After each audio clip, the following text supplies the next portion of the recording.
MC. Oh, you ain't ready? Mic check 1 2 1 2. This is MYMC. This is Yoshi. This is what we do. What's up, Joe? We in the building. My co-host ain't here today, but we're gonna give him a shout out anyway. Shout out to that nigga Buck. I hope he should be here soon. Or today. Today y'all got me a guest today. He gonna come unplug the mic for me. Yeah. It's gonna be unlimited unplug because I'm gonna just introduce him and I'm gonna let him speak and we'll ask questions later. So at this time my guest is MDG. Project MDG, man, what's good? He gonna be on the mic for the unplug. Tell you about his trials and tribulations. Down here, you know. So y'all gonna take a listen. Like I said, we're gonna get to these questions after he get finished speaking. It's on you, boy. Alright, so listen. My name is Project MDG. I was in this group called Money Dudes with my brother Money Dude Tazo. I'm from the low end of Chicago, South Side, Robert Taylor Projects. I grew up there, born and raised. I went to DuSable High School. I got into music when I was like a sophomore. My brother came and got me. I was playing football for a minute. Then my brother came and got me off the field. Told me like, man, you should do this music. It could take us places. So, I mean, I ain't know nothing about it. And I told him, I'm like, I don't know how to rap. So he was like, man, I'll write your raps for you. So it started off like that. He was writing my raps for me. And then as we got really deep into it, I started writing my own music. And it went from there. I remember the first time I released something. Before you started writing your own music? It probably took like 4 months or something like that. Yeah, but I remember I wrote my first record, like, he knew about it. It's called Flossing or whatever. So mentally you didn't already accept it rapping, but physically you didn't because you was rebelling. I mean, your body was like, nah. But mentally, once you accepted, you was in it. Yeah. Okay. Yeah. But yeah, but like, you know, I did the Flossing stuff. It was real. It was decent, bro. Like, I did shows for the first time. Like, it was real heavy. Like, it was real for us in the beginning. Like, we was like doing shows, and as we was doing shows, we was rehearsing. Like, we were after school, like, it's rehearsal time. We gotta rehearse. It was really like that, like on some Jackson 5 type shit, bro. Like, we was going hard. I remember my first performance. I actually still got that on the video. Like, we performed over here at East of the Rhine. Matter of fact, that's like right over here, right? Yes, sir. Yeah. I remember, like, I performed over there, and it was live, man. That was like one of those spots that we always used to perform at. And Flossing was a decent record. Like, the first person who did our cover to who we worked with, he did a cover to our CD, was DJ Lil Jon. Okay. You know what I'm saying? Shout out to DJ Lil Jon. Yeah, DJ Lil Jon did the little Flossing cover for us, man. And after that, we just took off. Like, we started doing a lot of stuff, man. Music took us a lot of places. I remember a little after that, we ended up going to New York. I was like, I'm fresh out of high school. Like, no, I'm gonna take that back. Flossing actually got me a production deal. Okay, you know what? Pause. Before you get that far, what school did you go to? Oh, I said DuSable High School. DuSable? Yeah. What about your middle school? John Farron. It's like right down 51st and Federal, yeah. So how was your childhood, school situation? Fair? It was cool, man. It was man, it was crazy. Like, growing up in the projects, of course, everybody know, like, you know what I'm saying, you being surrounded by that type of environment, it's gonna be, so you're gonna adapt, or you either gonna fold or you gonna adapt to your situation.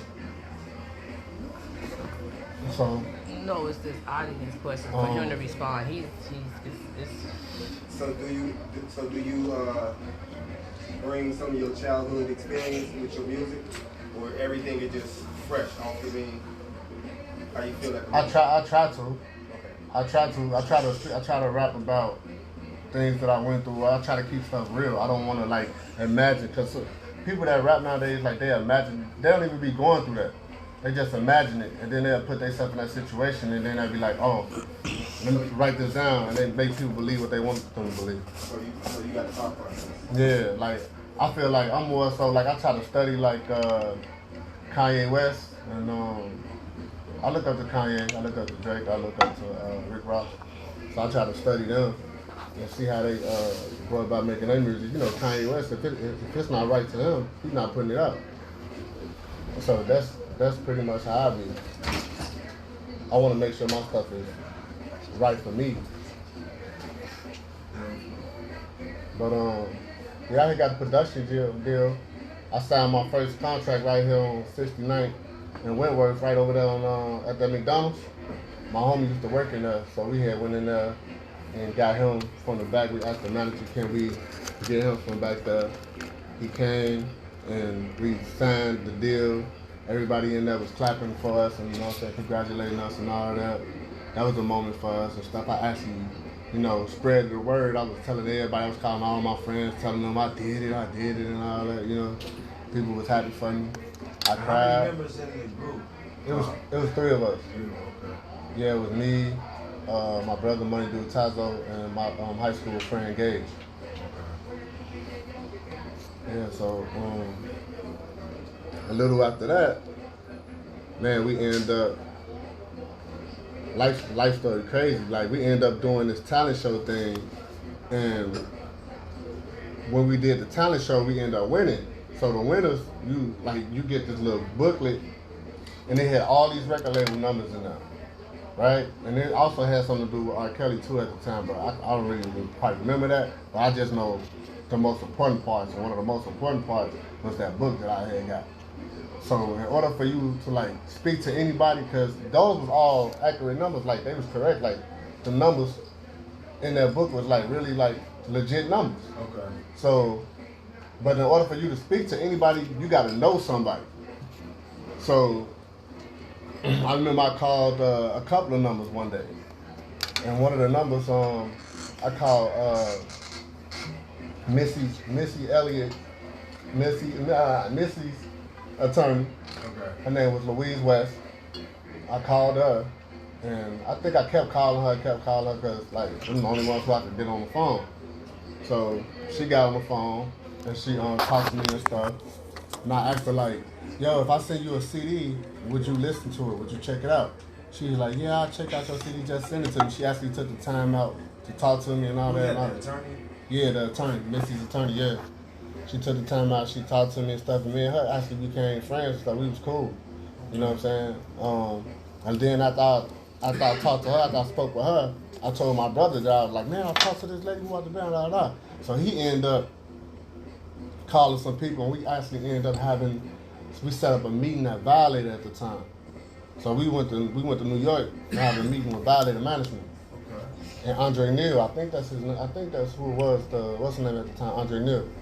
But we had a meeting with him, and the meeting didn't go well because he was like, man, y'all sound like Nelly and the St. Lunatics, which at the time, we was big Nelly fans and stuff like that, but he actually showed us, and he was like, yo, y'all sound like them, I want to know who y'all is. When I hear y'all record, I want to hear Money Dude's record. Right. You know what I'm saying? So, he like, this ain't the end, you know, come back and see me.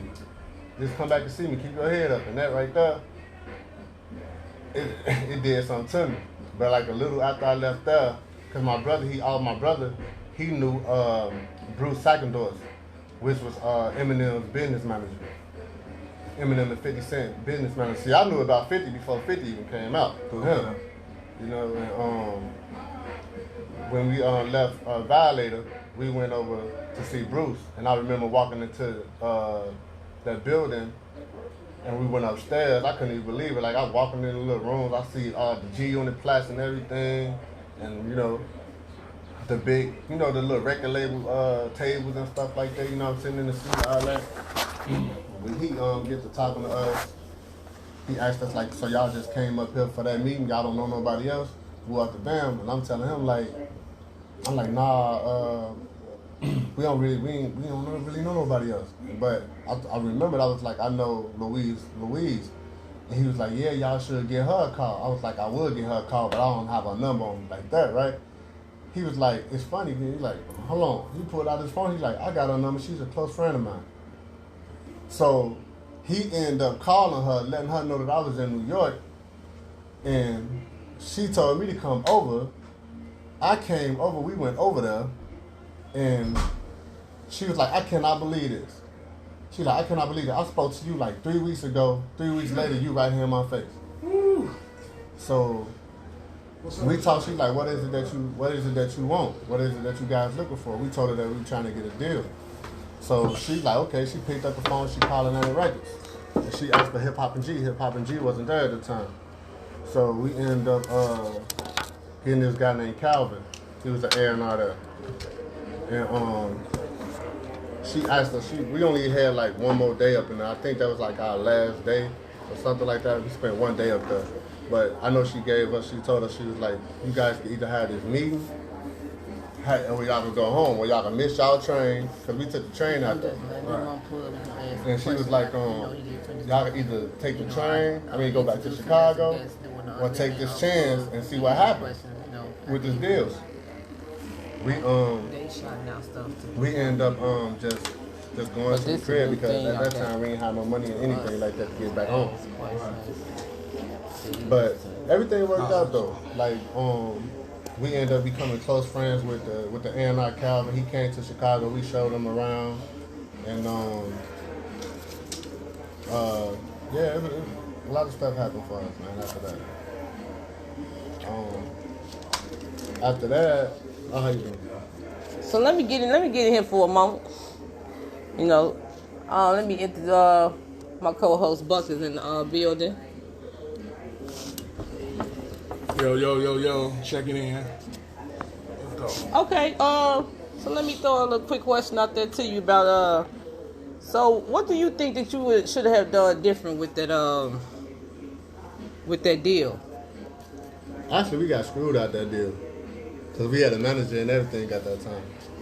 And that dude, he was taking our paychecks. Like, we would get it, like, they was playing our song, that Flossin record, they was playing that on, like, college stations at first. Okay. So we was getting, like, little checks for it, like, every month. We had a 6-month contract, so we was getting checks for it every month. I do remember they called us and they asked us, like, for new material, because they want to, re-sign us or do something like that. And my manager, he was like, nah, he ain't want us to do it.